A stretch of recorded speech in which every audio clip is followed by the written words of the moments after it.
Lil Tecca's dreadlocks and you constantly remind yourself of getting dreadlocks like his, then it just makes the process a whole lot easier. For instance, with my first set of dreadlocks, I really liked Jaden Smith's dreadlocks, his first set of locks. And with his dreadlocks being my favorite, my first set of dreadlocks turned out to be very similar to his. And that's just one example of having an inspiration and striving towards that inspiration. Because let's face it, a lot of us go through the time to where we want to actually cut our dreadlocks, and it's mostly because we're not at the stage that we want to be at. So it's always good to have that inspiration. But with Lil Tecca, like I said, he did start out with 2-strand twists. And to be honest, it seemed as if he just kept the 2-strand twists in. There's two ways of doing 2-strand twist dreadlocks. The first way is obviously doing 2-strand twist and then doing a twist out. And then each single strand of the 2-strand twist becomes a dreadlock eventually. And you maintain your dreadlocks by doing 2-strand twists. So that way is very simple. I feel like the more simpler way is doing it the way Lil Tecca is doing it. Obviously the sections become a little bit more bigger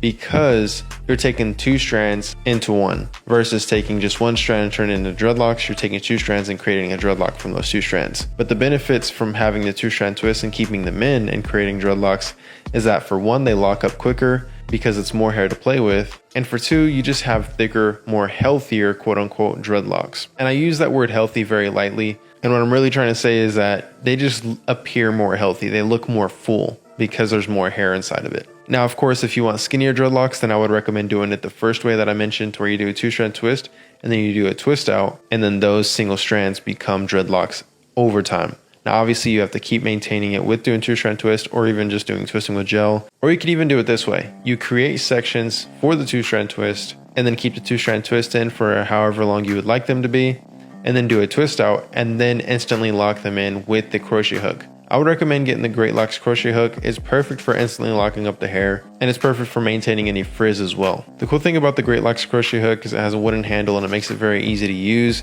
I feel like the crochet hook is very user friendly. I've done a full set of dreadlocks in under 5 hours, and I've actually done multiple sets of dreadlocks in under 5 hours, which is literally instant dreadlocks in less than a day with using this tool. So that's one way you can do it. You can do the 2-strand twist, do the twist out, and then crochet hook each single strand, or you can even do the 2-strand twist and then leave them in it however long you would like, and then crochet hook those together. There's multiple ways of doing this. And say you don't want them instantly, then you can do like what I said earlier, to where you just keep on doing 2-strand twist or doing twisting with gel to accomplish that look. Now with Lil Tecca, we see that he does 2-strand twists and he continues to do them, but now we're starting to see his hair actually lock up. Now, of course, his dreadlocks are more freeform, and that's just because he's allowing the 2-strand twist to lock up on their own.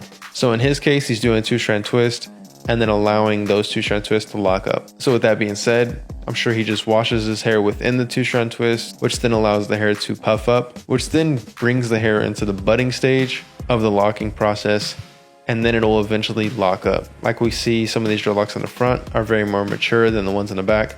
Now, obviously, I wouldn't say they're more mature, but they're just more defined. The ones in the back are a little bit more clumped up together, and I'm sure a lot of people experience this. The reason being is because the hair on the back of your head is the thickest hair that is on anybody's head. That's just very general. So what happens with thicker hair, it sometimes will create a thicker section depending on your hair type. And let's face it, if you're going for the freeform look, the sections are constantly wanting to become bigger because you're doing freeform. Now in Lil Tecca's case, he's doing semi-freeform because he started out with 2-strand twist, and now it seems as if he's just allowing it to lock up on its own. And like I said, if you're allowing your hair to lock up on its own, it just constantly wants to become thicker and thicker. Now, a lot of you may wonder how to actually do the 2-strand twist method. Now, there's 2 things to take into consideration. Is, do you have dreadlocks already? And also, how long are your dreadlocks if you do have them? And obviously the flip side of that is, do you not have dreadlocks? And you just want to start out dreadlocks with the 2-strand twist method. Now with the first one, having dreadlocks and wanting to do 2-strand twist, I would recommend to have a hair length that is over 4 inches, because it's really hard for the 2-strand twist to actually hold if your hair length isn't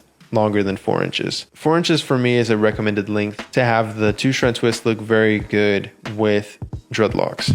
I would even recommend this hair length without having dreadlocks. I will say that 2-strand twist is a bit easier with your hair being outside of dreadlocks at a shorter length, because with your hair being inside of a dreadlock, it makes your hair more firm, which then in return makes it harder for it to actually become a 2-strand twist. So realistically, the ideal length for 2-strand twist would probably be 6 inches or longer. That's with dreadlocks. Now, a quick tip on actually doing 2-strand twist is to create the sections first and then twist in a clockwise motion, and do that with each strand And then when it comes to actually doing the 2-strand twist, twist them together in counterclockwise motion. This is what allows the hair to stay in its form, and obviously you want to put a rubber band at the tip. You could put rubber bands at the root as well, but the tip is most necessary. But what happens is when you actually twist each strand clockwise and then do the 2-strand twist counterclockwise, it allows the hair to grip onto itself versus unraveling. So if you've ever done 2-strand twists and it keeps unraveling, it's most likely because you're doing it incorrectly. You can't do everything clockwise because then it's gonna all go in the same direction. And it might even just look merged versus being well-defined 2-strand twists. That's one key that a lot of people don't know, and it's gonna help your 2-strand twist a whole lot. But if you do want to accomplish your hair to look like Lil Tecca's, then I would just recommend doing 2-strand twists and then just allowing them to go on their own. Now, obviously his hair is a little bit longer now. We said his hair is probably about, 6 to 7 inches, and it may even appear shorter just because he's doing freeform. But yeah, to my knowledge, it doesn't seem like he's been trimming his hair at all. And if he has, it hasn't been a whole lot. One thing we did notice is that he dyed his hair burgundy, and it appears that he didn't do any bleaching with this. It looks like he just did a top coat of color, if you could put it that way, which really gives it a burgundy glow versus a burgundy color. So for all of you out there who actually want to dye their hair, and you don't want it to be a very bright and vibrant color, you just want it to have some sort of glow, then the best thing to do is just dye it over your natural hair color versus bleaching the hair and then putting in the color, because it's going to be very saturated of that actual color. One thing that a lot of people don't know about actually bleaching and dyeing the hair is that it does speed up the process of you locking up your hair, because one, it dries out the hair completely, which isn't always a good thing, obviously.